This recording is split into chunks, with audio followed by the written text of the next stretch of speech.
Hello everyone and welcome back to the only series out there that combines the lore of Magic the Gathering with the physical cards you can win. I'm Zybin and this is Friday Night Lore. So it's Friday again, which means another awesome MTG story and a chance to win a free card. Nothing better to spice up your FNM. Of course, with Eldritch Moon having concluded its lore a week after its release, it's time to start looking towards the future, to the plane of mechanical marvels, Kaladesh. If you recall from the end of Eldritch Moon, the Gatewatch successfully defended the world of Innistrad from the terrors of the Eldrazi Titan, Emrakul. Jace, Gideon, Chandra, and Nissa found themselves at a stark disadvantage against the Titan, but found deliverance in three unlikely allies: the Necromantic Planeswalker Liliana Vess, the Soratami Planeswalker Tamiyo, and most shocking of all, Emrakul itself. With a grand and mysterious plan laid out, the avatar of Emrakul aided the Gatewatch and its allies in sealing the Titan away in Innistrad's Silver Moon. To what end, however, is still unknown. Yet, that's a concern for another day. The Gatewatch had triumphed and gained itself a new member, under less than honest pretenses: Liliana Vess. With their jobs done, it's time to reflect on their duties. 3 months have passed.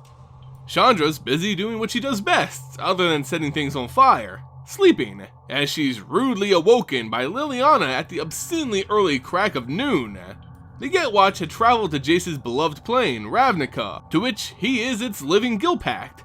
Chandra had stayed out all last night, watching the Izzet air races, which consisted of goblins with rockets tied to their backs. Very sensible sport for the Izzet.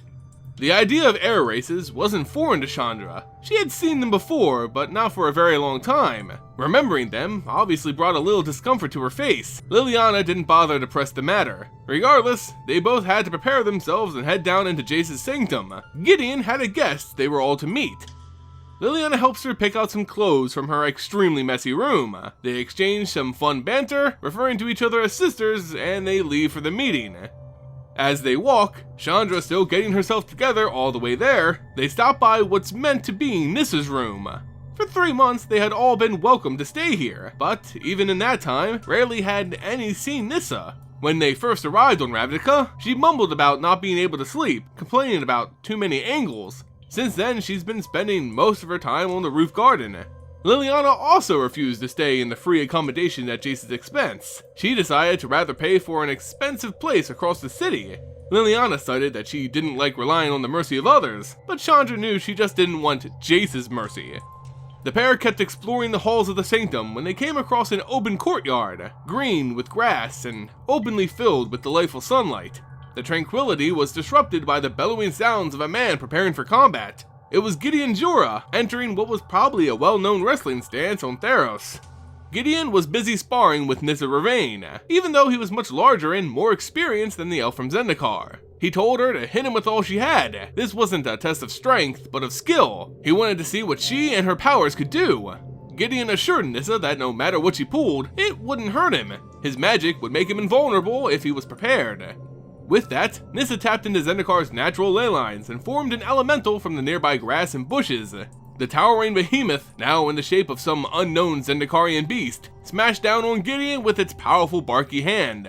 The force pummeled Gideon into the earth, leaving him in a crater up to his chest. He was unharmed, of course, but nevertheless impressed by Nissa's power and control. The two had lost track of time and needed to prepare for the meeting, not realizing just how much damage their little skirmish had caused. Chandra and Liliana had to get going as well. The show was over. For now, anyway.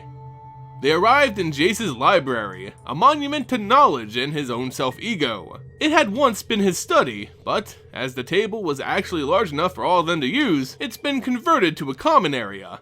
Jace was already there, looking nervous as he always did, but otherwise really well. Liliana noted that he was alert and well-groomed, but that wasn't the true him. Jace noticed them walk in, and Liliana instantly asks him to drop the act. No one was in a position to care about his appearance. Jace removed the illusion, a glamour that shielded others from his worn clothes and sunken, sleepless eyes. He wants to project a sense of leadership, of confidence, but none of that mattered to Liliana. The stomping of feet signaled Gideon's arrival, as Nissa took a seat just across the table. Of course, Chandra had wandered off, never being able to sit still for more than 5 minutes. Gideon decided to start the meeting of the Gatewatch while they waited for her return. Jace starts by explaining how busy he's been since returning to Ravnica. While away on Innistrad and Zendikar, the Guildpack's work piled up and needed to be tended to. Yet, he was able to get word out through Tamiyo. The Gatewatch has been formed, and is available to help all and any in need. At this point, Chandra finally joins him again, as she rudely eats a cinnamon roll during Jace's speech. Planeswalkers are much like bards. They trade stories and messages with others they encounter on their travels. Tamiyo will send out word to these planeswalkers who will in turn spread it further. The Gatewatch will surely be a common name among these special individuals. If someone in the multiverse needs help, they'll be able to find them, and as it turns out, this tactic had already worked. Their meeting today was with someone seeking the assistance of the Gatewatch. The individual is named Dovin Baan, and he's the Minister of Inspections at an Inventors Festival on the plane of Kaladesh. Chandra got noticeably warmer. This Dovin person began to enter the room. Liliana sat straight up in her chair. Jace reapplied his glamour illusion, but Chandra lowered her goggles and slumped below the table. As he arrived, it was obvious that he was a Vedalken, a race of tall, thin, blue-skinned humanoids who cherished knowledge. Someone Jace would definitely get along with. He spoke with cold purpose in an intellectual manner, describing his visit to the Gatewatch. He's the official representative of the Consulate of Kaladesh, the one ruling government of the plane. The Consulate, in contrast to Ravnica, controls everything and divvies out resources in an analytical and calculated fashion. Kaladesh is a world without want. 6 months ago, the Consulate began planning for an Inventors Fair in the plane's capital. The brightest artificers would attend and show off marvels that would rival even the greatest thinkers in the multiverse.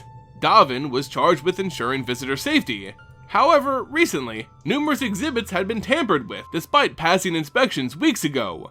A group of miscreants had been vandalizing the fair and they needed to be stopped. This is why he sought out the Gatewatch. Gideon wanted a little more information. Why would any group want to disrupt a festival? Dovin explained that this group of criminals have decided that everyone getting their fair share from the consulate wasn't in fact fair enough. They want more, and to achieve that, they've resorted to sabotage of government property. Chandra burst into flames and angrily jolted from her chair, stomping up the stairs to her bedroom. Everyone tried their best to keep their composure. Gideon asked if the minister was aware of any planeswalkers being a part of this criminal organization. Not to his knowledge was his reply.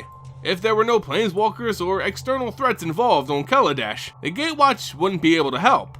But Jace stopped Gideon short, explaining that there were ways to discover if one of them were a planeswalker.